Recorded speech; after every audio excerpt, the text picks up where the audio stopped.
C'est vrai que Natacha Lemaire et Yannick Lewan ont pas mal pris la parole, mais c'était normal de planter le décor avec eux. On poursuit avec vous sur finalement votre appréciation de ce que vous venez d'entendre en tant que porteur de projet.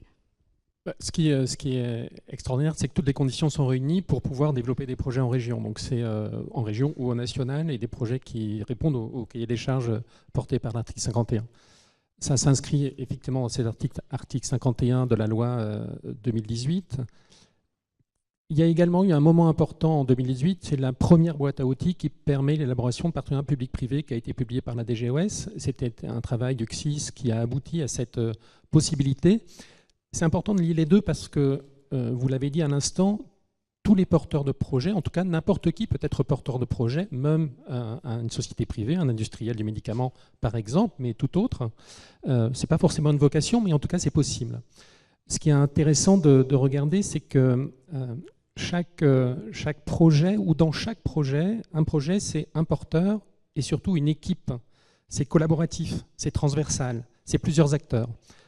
Et ce qu'il faut intégrer, c'est que dans ces acteurs, il peut avoir des acteurs du monde de la santé, des acteurs hospitaliers, médecins généralistes, libéraux, start-up, etc.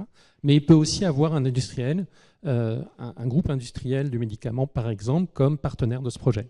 Donc moi, ma réflexion, pour répondre à votre question, c'est tout est réuni, et c'est ça qui est un formidable champ d'opportunités pour avancer.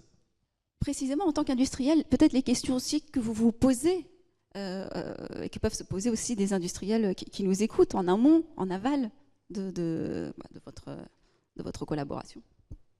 Alors des questions, évidemment, on en a parce qu'effectivement, on est au début d'une aventure et elle est en train de se construire. Il y a à la fois des appels à manifestation d'intérêt qui tombent et qui permettent de lancer le débat. Il y a aussi des projets qui émergent des régions.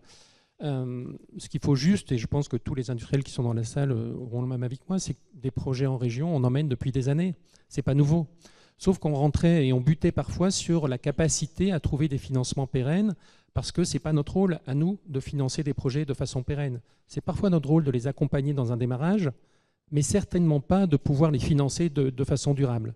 Et là, on a peut-être l'occasion d'avoir, avec les différents modes de financement qui existent, l'article 51 n'en est qu'un. Il y a aujourd'hui une palette de financements qui sont extrêmement intéressants de pouvoir utiliser et qui répondent, dans le champ des projets en région notamment, mais aussi nationaux, à pouvoir finalement les mettre en œuvre. Ce qui de temps en temps était quand même très compliqué jusqu'à maintenant.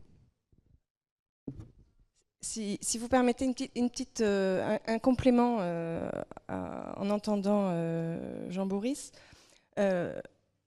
l'objectif de l'article 51, ce n'est pas d'expérimenter pour expérimenter. Donc, bien sûr, ça comporte des financements pour expérimenter, mais le but ultime, c'est de généraliser ce qui marche. Donc ça veut dire deux choses. Ça veut dire que l'évaluation est prévue d'entrée de jeu. Ça fait vraiment partie de l'ADN du dispositif. C'est prévu dans la loi, elle est financée. Donc c'est cette évaluation, on espère, qui permettra de dire si les projets, la mise en œuvre est probante ou pas. Et le produit de sortie, ça fait le lien avec la dernière question de la table ronde précédente. Et pourquoi on demande un modèle de financement, hein, ça reboucle. Et non pas juste des moyens. Quand on dit modèle de financement, on pense déjà sortie, généralisation, introduction dans le droit commun. Donc le but de guerre, si je puis dire, c'est le droit commun. C'est d'anticiper sur ce qui pourrait être introduit après-demain dans le droit commun. Demain, c'est l'expérimentation. Après-demain, c'est le droit commun et des nouvelles modalités qui pourraient être introduites dans le droit commun, donc la pérennisation de certains financements.